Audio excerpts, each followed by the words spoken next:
Suaranya mati dulu deh.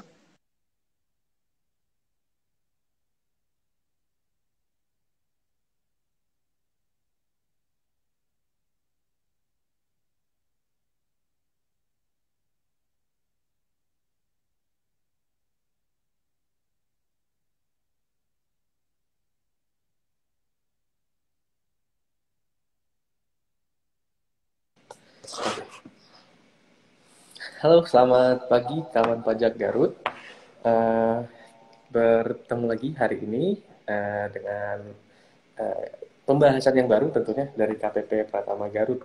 Apa kabar semua kawan pajak Garut hari ini? Semoga baik-baik saja. Hari ini kita akan...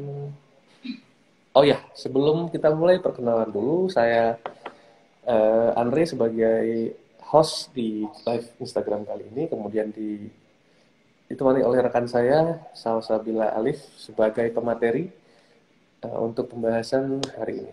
Jadi, kawan pajak, hari ini kita akan membahas terkait konstruksi yang aturannya ada di, sorry, jasa konstruksi yang aturannya ada di PP nomor 9 tahun 2022. Ini merupakan aturan yang terbaru. Jadi kalau kawan pajak punya kenalan begitu, teman atau rekan kerja yang usahanya terkait dengan jasa konstruksi, mungkin bisa diajak untuk join di live Instagram kali ini, begitu ya. Oke. Langsung saja mungkin kita mulai aja ya, Kak Sasa. Hmm,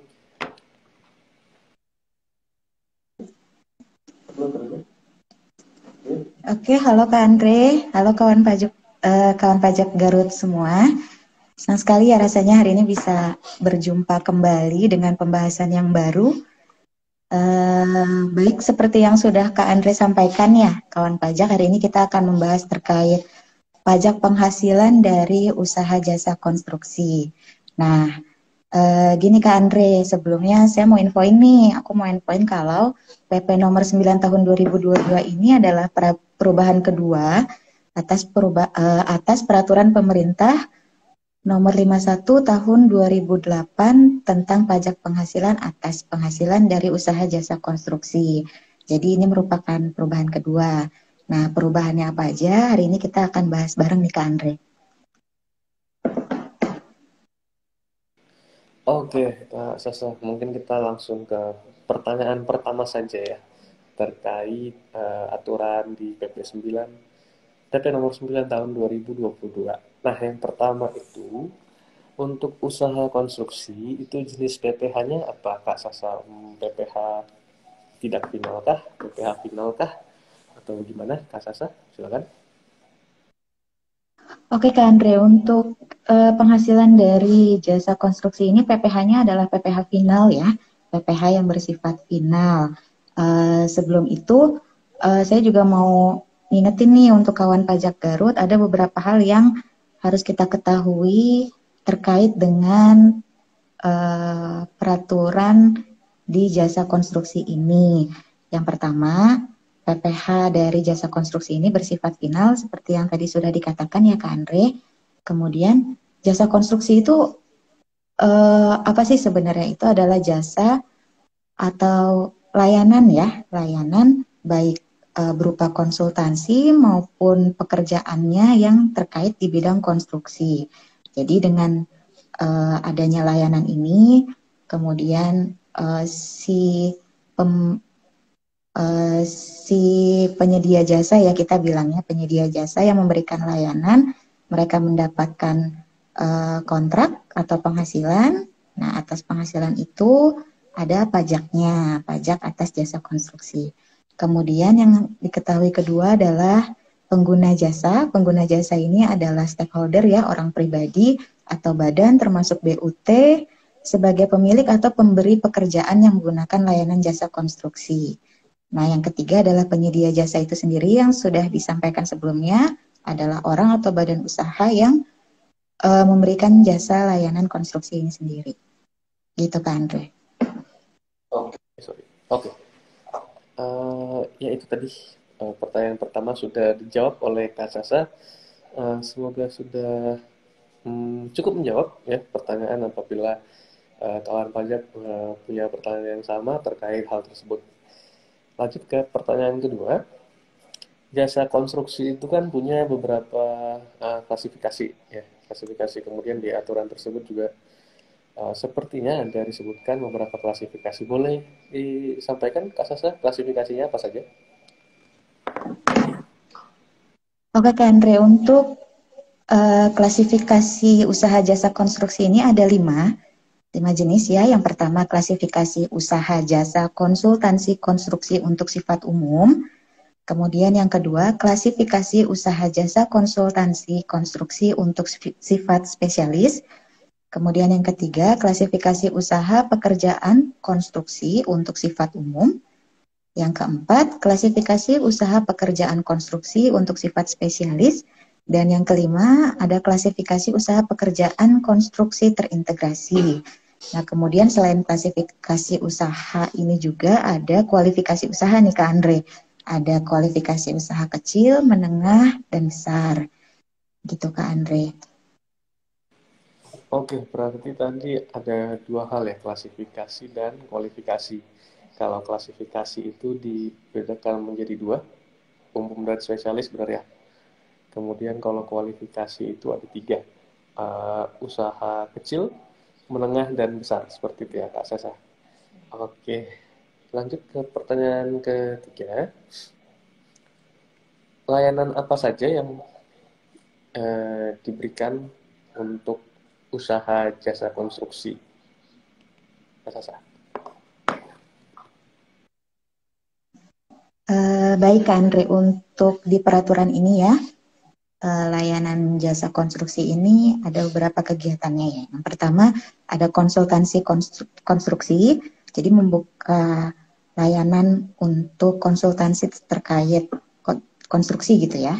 Kemudian yang kedua ada pekerjaan konstruksinya sendiri, dan yang ketiga ada layanan pekerjaan konstruksi terintegrasi. Nah, itu ada 3 kegiatan yang masuk ke layanan usaha jasa konstruksi. Jadi ada 3 layanan ya, Kak Sasa. 3 layanan jasa konstruksi. Konsultansi, kemudian apa lagi? Kemudian pekerjaan konstruksi itu sendiri, kemudian ada pekerjaan konstruksi yang terintegrasi. Oke. Oke, jadi ada 3 layanan kawan pajak yang terkait usaha jasa konstruksi di aturan PP nomor 9 tahun 2022. Oke, tadi kita sudah ngomong tentang usaha konstruksi ini jenis PPh-nya apa, kemudian jasa konstruksi itu ada klasifikasi, kemudian ada kualifikasi, dan yang terakhir barusan adalah layanan terkait usaha jasa konstruksi. Ya. Nah, ngomong-ngomong soal uh, aturan perpajakan tentu ada tarif gitu ya Kak Sasa. Nah, untuk tarif jasa konstruksi satu tarifkah atau ada beberapa tarif sesuai dengan klasifikasi atau kualifikasinya? Baik Kak Andre, untuk tarif PPh atas jasa konstruksi ini sendiri di PP nomor 9 tahun 2022 ini ada 7 tarif ya. Nah, ini perlu teman-teman pahami juga, kawan pajak pahami juga, karena tarifnya ini berbeda dengan yang sebelumnya. Jadi kita akan sampaikan yang pertama ada 1,75% untuk pekerjaan konstruksi yang dilakukan oleh penyedia jasa yang memiliki sertifikat badan usaha kualifikasi kecil atau sertifikat kompetensi kerja untuk usaha perorangan. Kemudian yang kedua, tarifnya 4% untuk pekerjaan konstruksi yang dilakukan oleh penyedia jasa yang tidak memiliki sertifikat badan usaha atau sertifikat kompetensi kerja untuk usaha orang perseorangan. Kemudian tarif yang ketiga ada 2,65% untuk pekerjaan konstruksi yang dilakukan oleh penyedia jasa selain penyedia jasa sebagaimana dimaksud di poin-poin sebelumnya. Nah, penyedia jasa di sini itu merupakan penyedia jasa yang memiliki kualifikasi usaha menengah dan besar ya. Untuk yang tarif 2,65% ini. Kemudian tarif selanjutnya yang keempat sama 2,65% untuk pekerjaan konstruksi terintegrasi yang dilakukan oleh penyedia jasa yang memiliki sertifikat badan usaha. Nah, tarif yang kelima ada 4% untuk pekerjaan konstruksi terintegrasi yang dilakukan oleh penyedia jasa yang tidak memiliki sertifikat badan usaha. Nah, yang keenam ada 3,5% untuk jasa konsultansi konstruksi yang dilakukan oleh penyedia jasa yang memiliki sertifikat badan usaha atau sertifikat kompetensi kerja untuk usaha orang perseorangan. Nah, yang terakhir tarifnya 6% untuk jasa konsultansi konstruksi yang dilakukan oleh penyedia jasa yang tidak memiliki sertifikat badan usaha atau sertifikat kompetensi kerja untuk orang perseorangan. Nah, di tarif-tarif ini kan ketentuannya dibagi dua ya, Kak Andre. Untuk yang memiliki sertifikat dan yang tidak memiliki sertifikat. Sertifikat itu sertifikat apa sih sebenarnya gitu ya pertanyaannya biasanya. Oke, untuk sertifikat itu sendiri, kan tadi ada dua ya teman-teman, ada sertifikat badan usaha, kemudian ada sertifikat kompetensi kerja untuk usaha orang perseorangan. Nah, untuk sertifikat badan usaha ini adalah sertifikat atau tanda bukti pengakuan terhadap klasifikasi dan kualifikasi atas kemampuan usaha jasa konstruksi dari si penyedia jasa. Jadi, si penyedia jasa ini harus memiliki sertifikat, ya, sertifikat badan usaha maupun sertifikat kompetensi kerja. Sebenarnya seperti itu ya Kak Andre untuk peraturannya. Jadi penyedia jasa konstruksi itu wajib memiliki sertifikat. Tapi untuk yang tidak memiliki sertifikat, maka tadi mengikuti tarif yang sesuai dengan peraturan yang tidak memiliki sertifikat. Nah, tarif yang tidak memiliki sertifikat ini itu tidak menggugurkan kewajiban si penyedia jasa untuk memiliki sertifikat. Jadi si penyedia jasa tetap harus mengurus sertifikat badan usaha atau kompetensi kerjanya. Nah, diurusnya kemana untuk sertifikat badan usaha ini? Dikeluarkan oleh ada 3 lembaga ya. Yang pertama, lembaga sertifikasi badan usaha yang dibentuk oleh Asosiasi Badan Usaha dan diakreditasi oleh Kementerian PUPR. Nah, kemudian yang kedua ada lembaga sertifikasi badan usaha yang sudah diakreditasi oleh Menteri yang menyelenggarakan pemerintahan di bidang energi dan sumber daya mineral. Kemudian yang ketiga dikeluarkan oleh Menteri yang menyelenggarakan urusan pemerintahan di bidang energi dan sumber daya mineral itu sendiri. Jadi ada 3 pihak yang bisa mengeluarkan sertifikat badan usaha untuk jasa konstruksi. Selanjutnya untuk sertifikat kompetensi kerja untuk usaha orang perseorangan ini, itu adalah tanda bukti pengakuan kompetensi tenaga kerja konstruksi yang dikeluarkan oleh lembaga sertifikasi profesi. Nah, lembaga sertifikasi profesinya ini juga harus dicatat oleh lembaga pengembangan jasa konstruksi. Nah, oleh karena itu, bagi kawan pajak yang merupakan penyedia jasa, saya ingatkan kembali jangan lupa diurus untuk kepemilikan sertifikat badan usahanya atau sertifikat kompetensi perorangannya. Gitu ya kawan pajak. Oke, Pak cukup panjang tadi penjelasannya.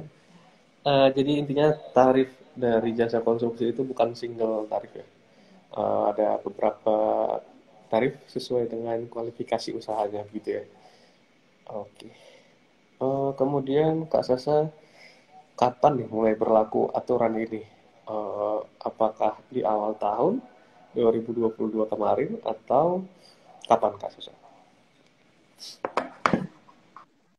Oke, untuk PP nomor 9 tahun 2022 ini berlaku sejak tanggal diundangkan ya Kak Andre. Tanggal diundangkannya yakni 21 Februari 2022. Jadi per 21 Februari 2022 bagi kawan pajak yang bergerak di bidang konstruksi maupun kawan pajak yang biasa menangani atau memiliki rekanan di bidang jasa konstruksi ya, itu sudah harus mengadjust, melihat lagi kontraknya, dilihat kembali dan disesuaikan lagi dengan peraturan ini. Kalau misalkan kontraknya diteken setelah tanggal 21 Februari 2022. Jadi tanggal mulai berlakunya 21 Februari 2022, silahkan disesuaikan dengan kontraknya. Oke, jadi ternyata tanggal berlakunya itu tanggal diundangkan tanggal 21 Februari ya, kata saya. Nah, terus gimana dong Kak Sasa kalau ada pembayaran terkait kontrak yang udah jalan gitu? Sebelumnya kan masih pakai PP yang lama, nah terus ada PP ini. Terus gimana dong dengan pembayaran yang udah dibayarin gitu? Oke, untuk kontrak-kontrak yang udah terlanjur berjalan sebelum tahun ini, sebelum PP ini, sorry, sebelum PP ini berlaku, maka peraturannya disesuaikan dengan peraturan yang sebelumnya, yakni PP nomor 40 tahun 2009 dan PP nomor 51 tahun 2008, gitu Kak Andre. Kalau misalkan kontraknya sudah berjalan lewat dari 21 Februari, otomatis untuk pembayarannya mengikuti tarif yang PP nomor 9 ini. Gitu. Oke, intinya kalau terkait pembayaran yang ketika aturan ini sudah berlaku ya pakai aturan ini gitu ya. Yang sebelumnya tetap mengacu ke aturan yang lama. Berarti sebelum tanggal 21 Februari gitu ya Kak Sasa. Oke, ya kawan pajak tadi sedikit saya review kembali. Tadi kita sudah menanyakan narasumber terkait usaha konstruksi itu PPH-nya masuk PPH final atau tidak final, kemudian ada klasifikasi dalam jasa konstruksi apa saja. Tadi disebutkan ada klasifikasi dan kualifikasi ya, ada dua hal yang berbeda. Kemudian layanan-layanan terkait usaha jasa konstruksi itu apa aja. Nah, kemudian tadi sudah disampaikan juga tarifnya yang bukan single tarif ternyata banyak ya jenis tarifnya tergantung dengan kualifikasi usahanya. Nah, ini harus dibaca-baca lagi berarti untuk kawan pajak karena tidak seperti PPh final yang lainnya mungkin ada yang single tarif kayak PP23 ya. Nah, kalau jasa konstruksi ini banyak jenis tarifnya sesuai kualifikasi usaha. Kemudian tadi sudah disampaikan juga ini berlakunya mulai kapan. Jadi berlakunya itu sejak tanggal diundangkan atau pada tanggal 21 Februari 2022. Jadi teman-teman yang bergerak di bidang jasa konstruksi per tanggal 21 Februari menggunakan aturan PP nomor 9 tahun 2022 bagi kawan pajak yang ada pembayaran terkait kontrak di bidang jasa konstruksi sebelum PP ini berlaku dijalankan sesuai dengan peraturan yang lama gitu ya, dijalankan sesuai peraturan yang lama. Kalau PP ini berlaku ya menyesuaikan menggunakan PP nomor 9 tahun 2022. Oke. Kalau gitu kalau gitu ada pertanyaan lagi nih Kak Sasa. Biasanya kan ketentuan-ketentuan dalam aturan perpajakan itu kan bukan cuma satu gitu ya. Ada beberapa. Nah, itu bagaimana ketentuan-ketentuan lain yang masih tertuang di aturan-aturan sebelumnya? Sudah tidak berlaku kah? Atau gimana?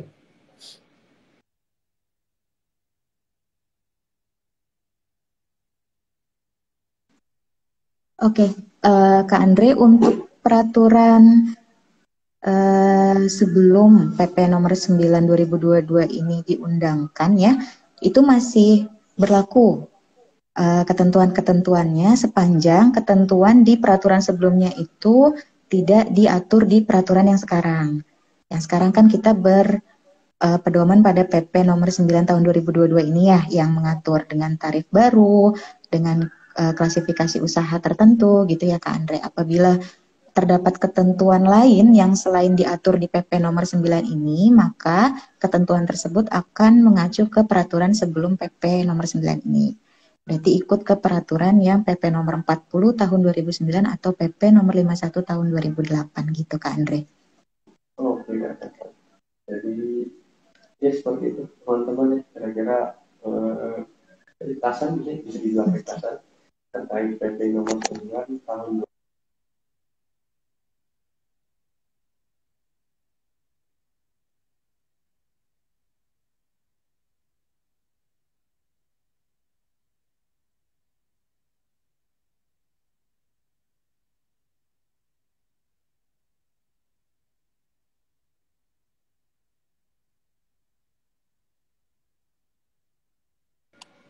Sebentar, sebentar. Eh, sebentar ya.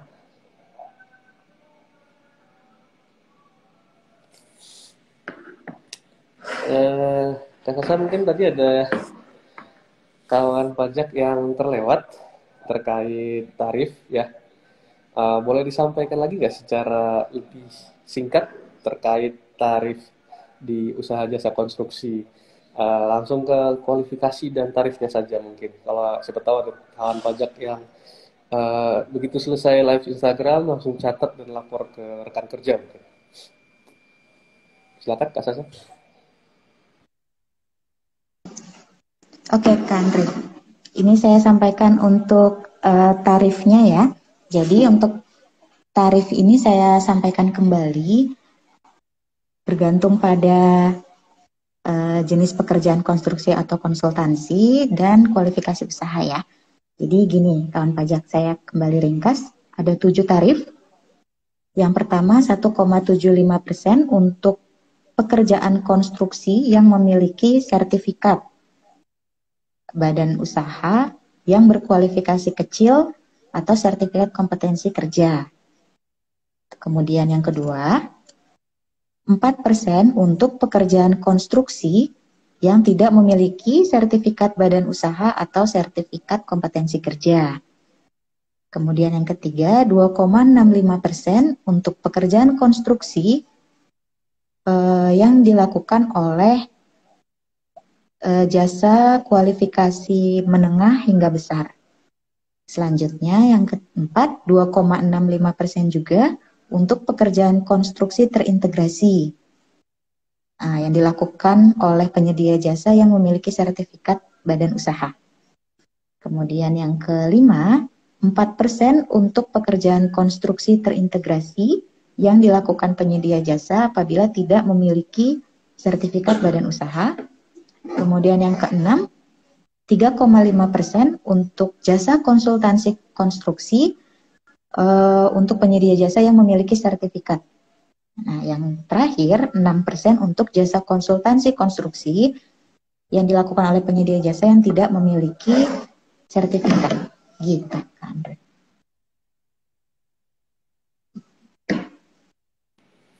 Oke, terima kasih Kak Sasa. Sudah disampaikan lagi tadi secara lebih singkat ya terkait tarif dan kualifikasi yang terkait dengan aturan di PP nomor 9 tahun 2022 ini. Gitu, kawan pajak. Dan disampaikan sekali lagi bahwa tarifnya itu final ya, kasusnya ya, final. Jadi tidak diperhitungkan lagi begitu di akhir tahun. Oke, Kak Sasa dan kawan pajak semua, kurang lebih seperti itu untuk materi pada hari ini ya. Tapi kita masih eh, bisa berkomunikasi, artinya mau tanya jawab dari layanan komen. Silakan untuk kawan pajak yang mau bertanya, tadi sudah ada pertanyaan di atas, Kak Sasa. Coba kita lihat dulu ya.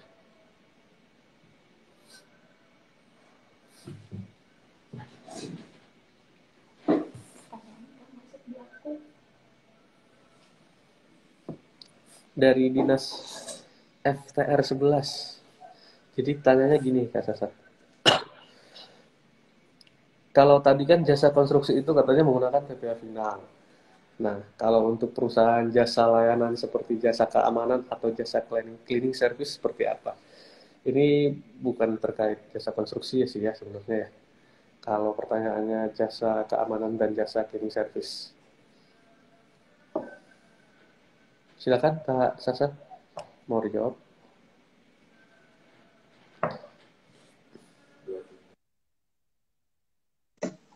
Baik, untuk jasa layanan cleaning service dan keamanan ya, gitu. Mohon maaf, untuk jasa keamanan itu ada PPh-nya sendiri. Ya Pak atau Ibu, ya ini PPh pasal 23, jadi terpisah dengan jasa konstruksi ini ya. Tarifnya juga sesuai dengan PPh 23, jasa keamanan dan cleaning service ya, atau kebersihan. Kemudian ada juga terhutang PPh 21-nya untuk para karyawannya, jadi jangan lupa dipotong juga untuk perusahaannya. Oke, dari Dinas FTR 11. Jadi karena pertanyaan tadi adalah perusahaan jasa layanan. Nah, kalau ke perusahaan sih kita pakai PP 23 ya, Kak Sasa. Nah, kalau untuk terkait orang pribadinya atau security misalnya di jasa keamanan gitu ya, atau petugas-petugas cleaning service. Nah, itu ada PPh satu yang menjadi tanggung jawab pemotongan oleh perusahaan pemberi jasanya gitu. Jadi pertanyaan ini uh, lebih ke PPh tiga dan PPh satu sih jawabannya, bukan ke jasa konstruksi ya. Betul, Kak Andri. Oke, okay.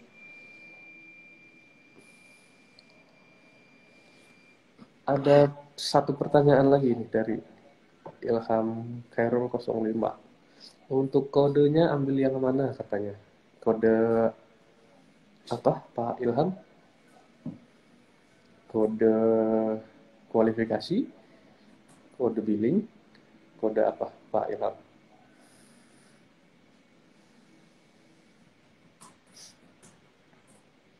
Pak Ilham?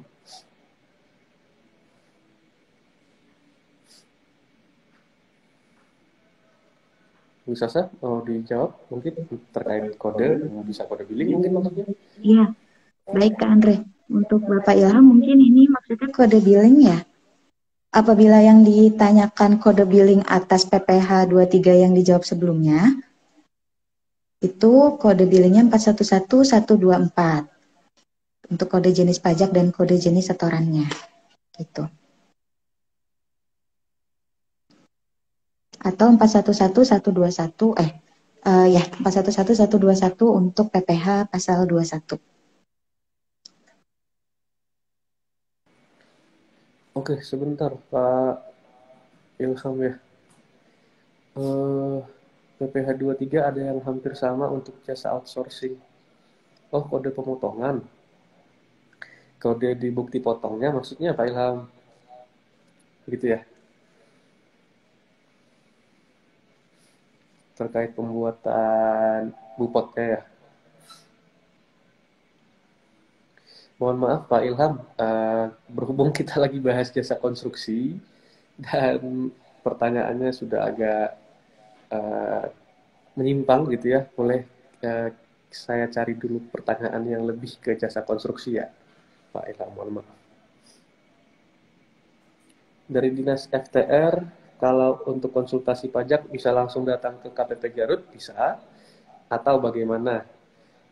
Bisa dari layanan langsung di helpdesk KPP Pratama Garut, atau melalui layanan chat WA, ada di kantor ya nomornya, mungkin di Instagram juga ada, di Linktree yang ada di bio Instagram ada juga nomornya, nomor terkait konsultasi pelayanan gitu ya.